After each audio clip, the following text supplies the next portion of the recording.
Mesdames, Messieurs, bonsoir. À l'émission Le Touche à tout ce soir, qui est la première émission de la nouvelle année 2019, bien, j'espère que vous avez passé une belle période des fêtes. Et comme premier invité pour la nouvelle année 2019, j'ai le plaisir d'avoir quelqu'un que vous connaissez si vous écoutez la télévision communautaire. Des fois, il est dans la chaise de celui qui pose des questions, mais là, aujourd'hui, il est dans la chaise de celui qui va répondre à mes questions. C'est Mario Dufresne.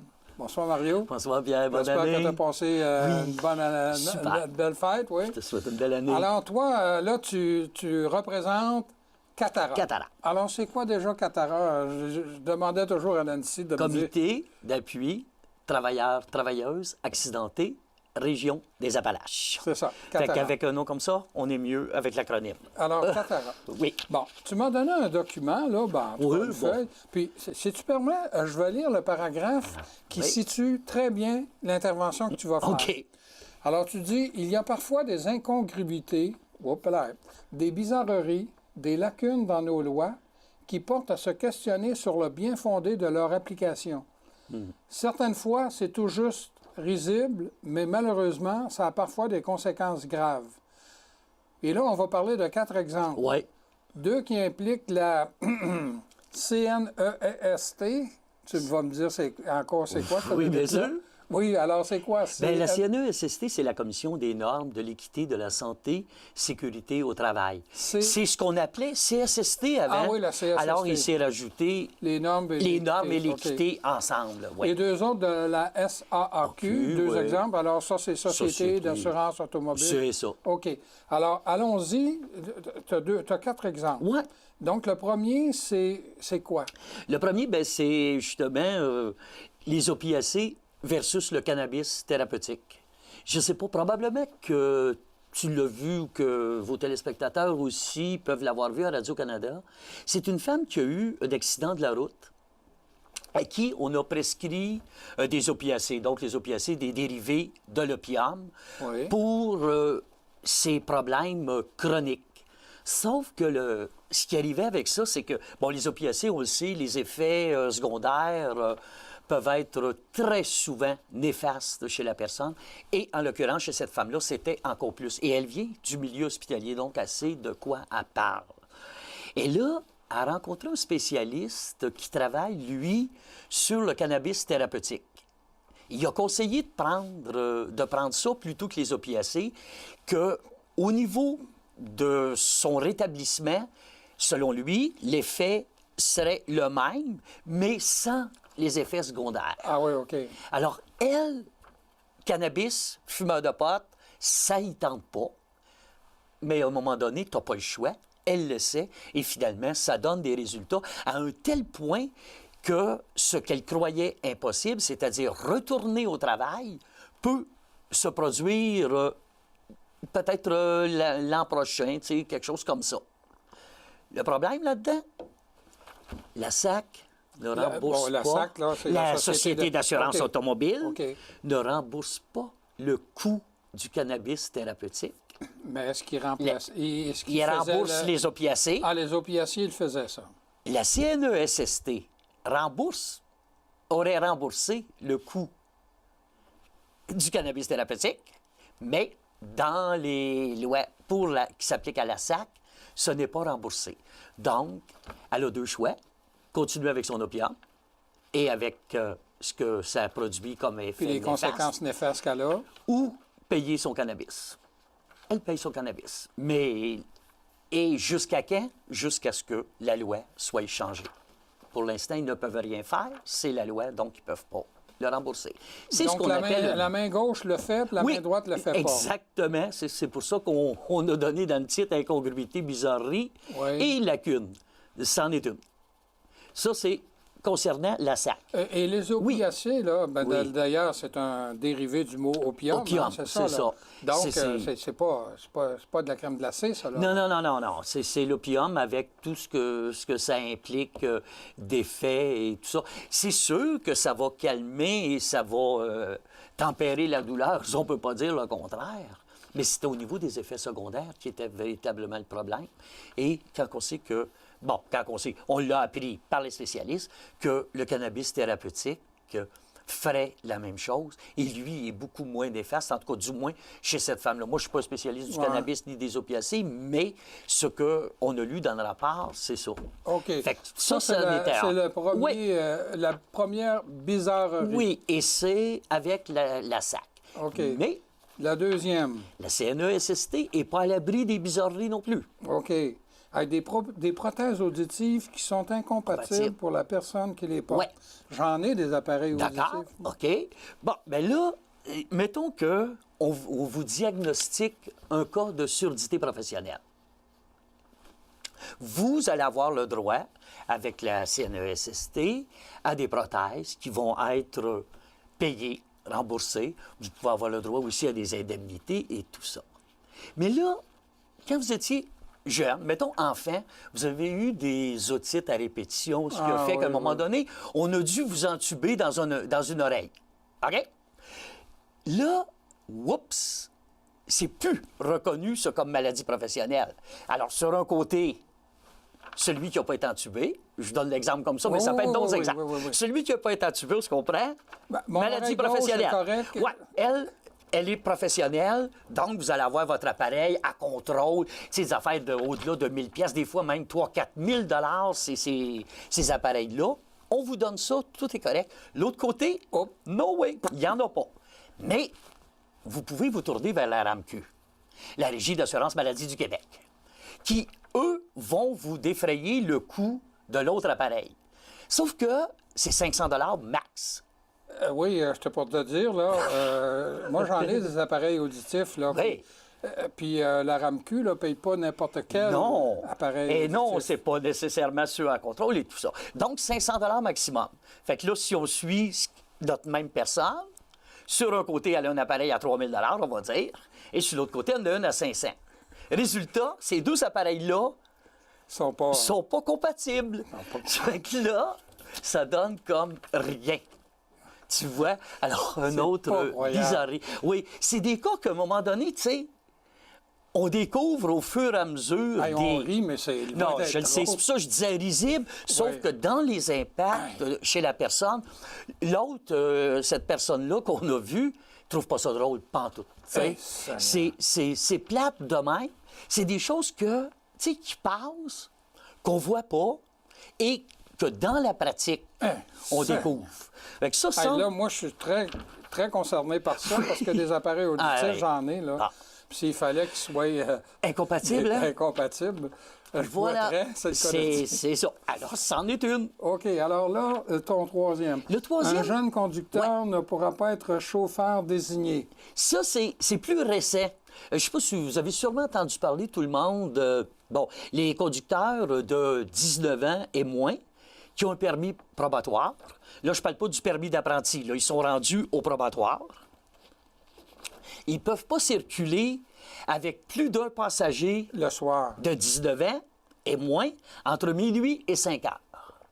Bon, en apparence, oui, ça peut avoir de l'allure. Personne n'est contre la vertu. Tu sais, il n'y a pas de trouble avec ça. Sauf que là aussi, dans la pratique, on éduque nos jeunes, moi je sais que je l'ai fait avec ma fille, à avoir chauffeur désigné tout le temps.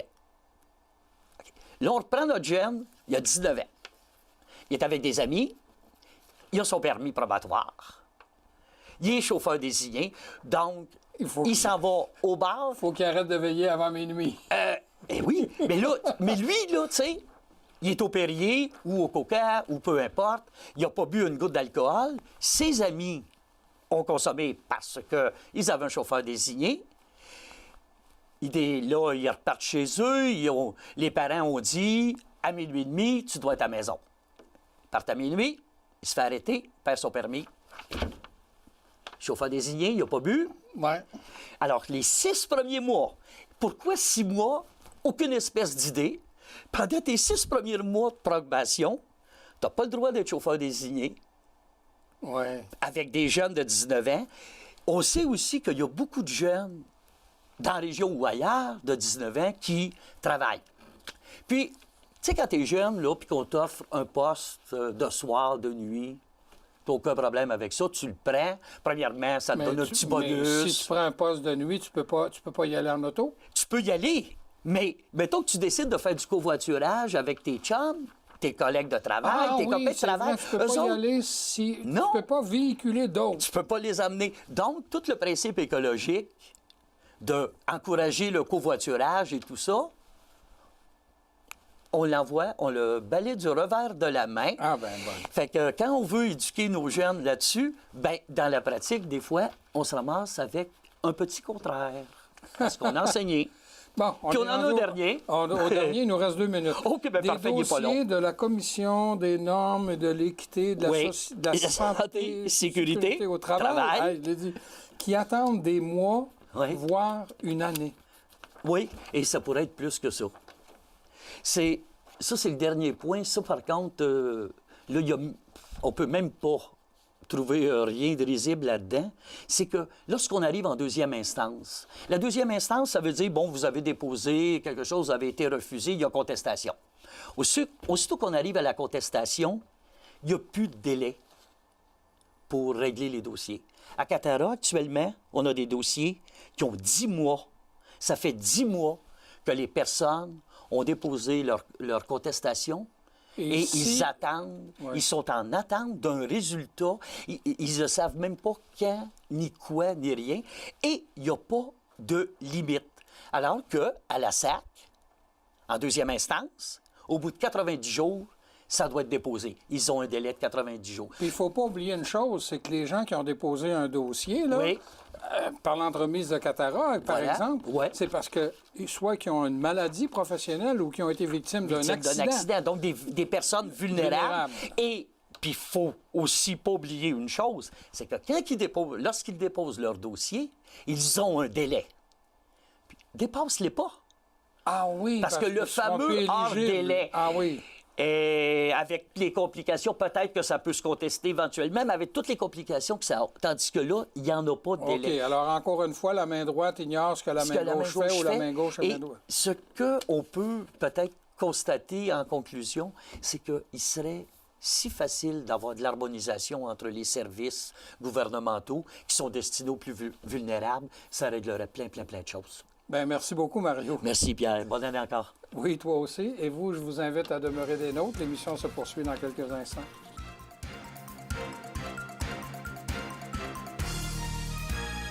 Comme deuxième invité, j'ai le plaisir de recevoir le coordonnateur des distinctions honorifiques pour le Conseil des aînés, Maurice Boulet. Bonjour Pierre. Bonjour. Tu es très impliqué au niveau du Conseil des aînés, à tout ce qui concerne les aînés, là, âge d'or, club de l'âge d'or et tout ça. Mais là, coordonnateur des distinctions honorifiques, c'est une nouvelle job payante, ça, ou...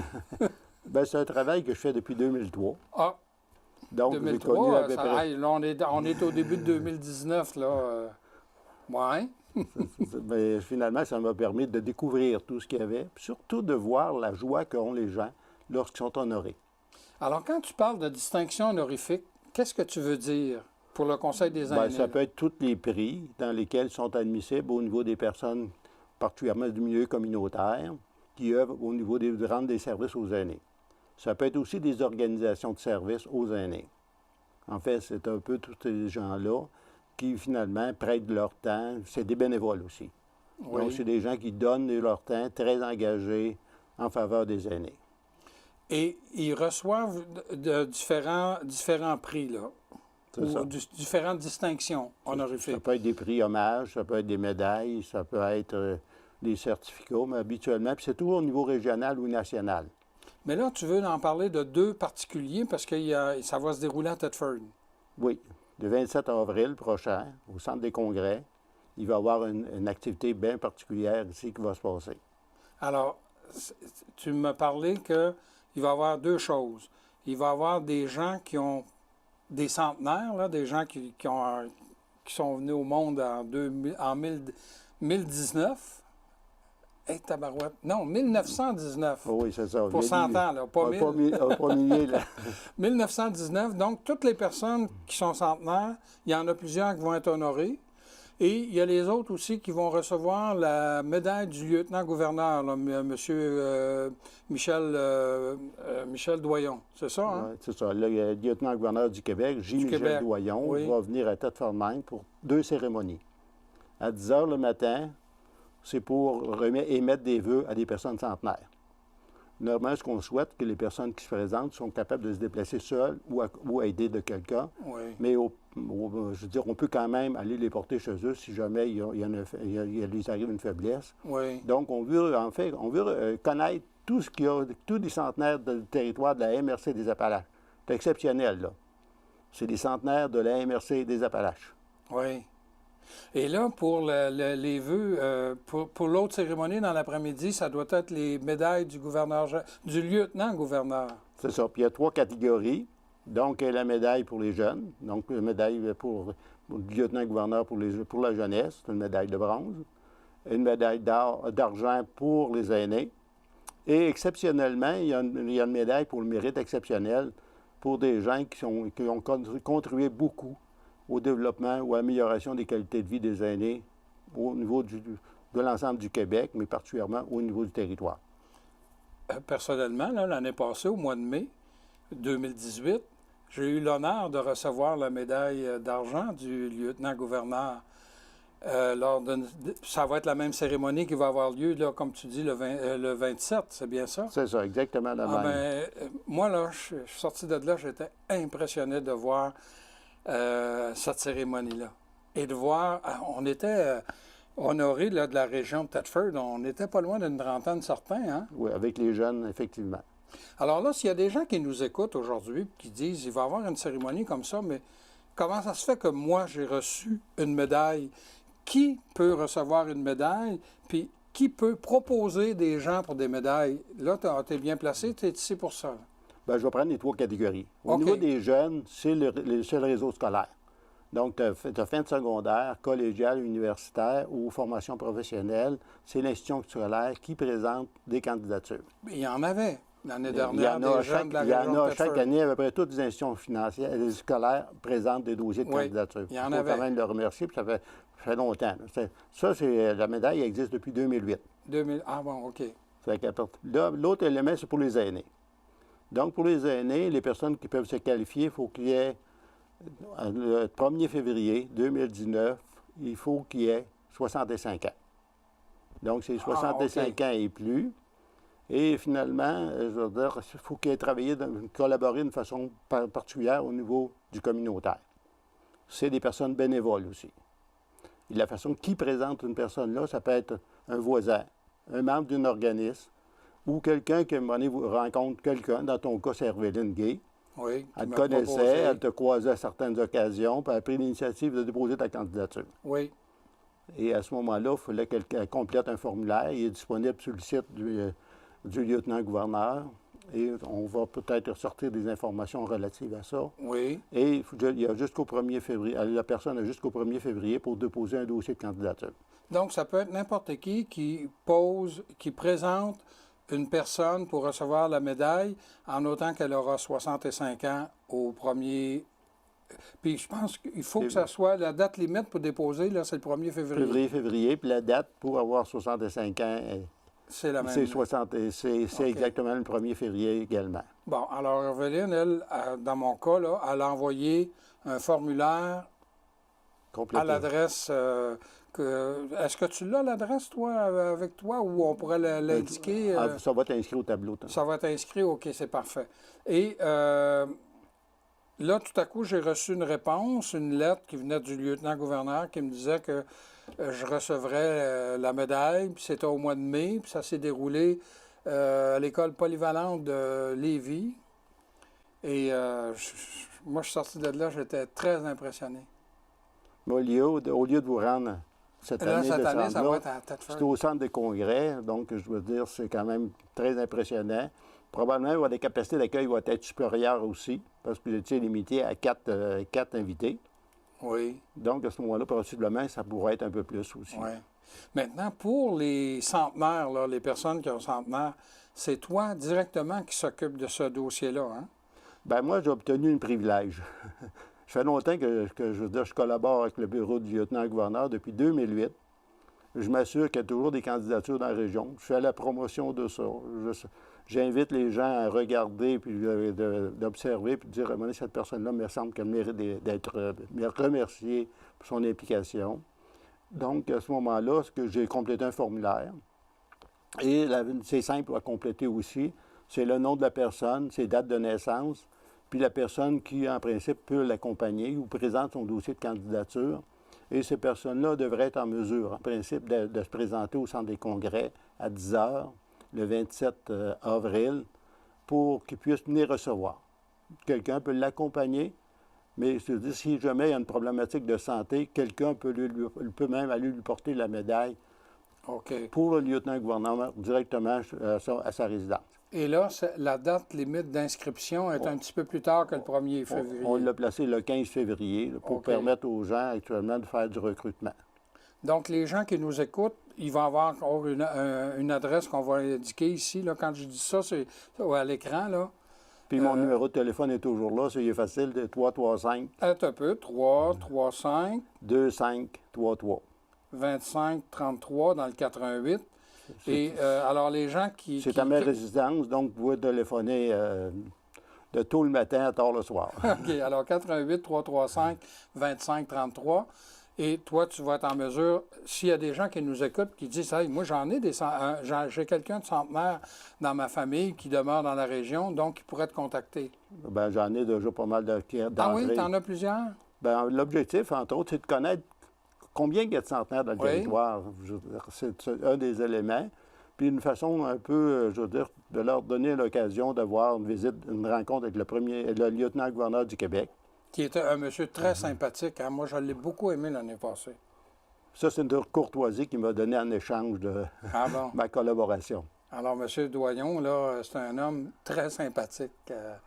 Et une cérémonie très simple, beaucoup de protocoles, mais moi, j'ai beaucoup aimé. Alors, les gens là, de Thetford qui auront la chance d'assister à ça le 27 avril au Centre des congrès, là, manquez pas ça, ça vaut la peine. Vraiment, là. Alors, tu t'occupes de ça depuis... Bien, moi, ça a commencé en 2008, l'année où il l'a créé. Et j'ai participé pratiquement à toutes les cérémonies. Oui, c'est vrai, tu étais là, toi. La majorité était à Lévis. Il y en a eu à Saint-Georges. En 2009, il y en a même eu une à Thetford au Cégep.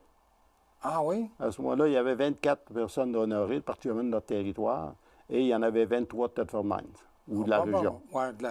Par contre, la salle est un peu petite. C'est au Cégep, donc au salon, là.